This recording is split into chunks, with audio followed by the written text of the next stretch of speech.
حدیث پاک میں ہے، اور یہ جو حدیث کا مضمون میں نے کہا کہ آج کا جو مضمون ہے وہ علماء کی فضیلت اور علم کی فضیلت پر ہے۔ حدیث پاک میں ہے، حضرت امام دارمی نے اس کو مسند الفردوس میں روایت کیا، جو آگے حدیث دے رہا ہوں۔ امام ابن حبان نے روایت کیا، امام ترمذی نے روایت کیا، امام طبرانی نے المعجم الکبیر میں، اور امام دارمی نے، خطیب بغدادی نے اور ابن جوزی نے روایت کیا۔ حضرت ابو سعید خدری رضی اللہ تعالیٰ عنہ حدیث کے راوی ہیں۔ آقا علیہ السلام نے فرمایا، فضل العلم علی العابدی کفضلی علی امتی۔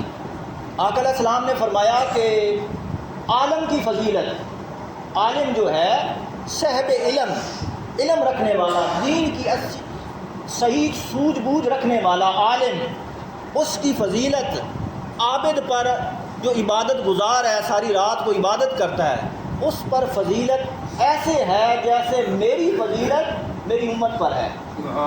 یعنی حضور نے کیا فرمایا کہ ایک عالم کی فضیلت ایک عابد پر ایسے ہے جیسے میری فضیلت میری امت پر ہے۔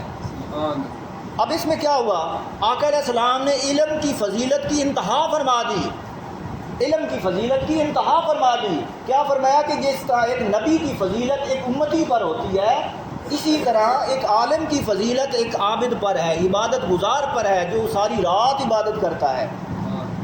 تو دوسری بات بھی سن لیں، ایک ہوتا ہے بے عمل عالم، خود عمل نہیں کرتا، جس کی اپنی ذات عمل سے خالی ہے، وہ اصل میں عالم نہیں ہوتا۔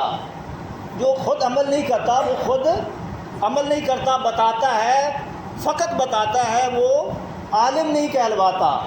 اس کی مثال ایسے ہے، فرمایا جیسے گدھے پر کتابیں لاد دی جائے۔ تو اعمال صالحہ کے ساتھ دین پہنچانا یہ عالم کا کام ہے، اعمال صالحہ کے ساتھ، نیک اعمال کے ساتھ۔ یہ نہیں کہ دوسروں کو بتائے اور خود عمل سے دور رہے، یہ عالم کی شان نہیں ہے۔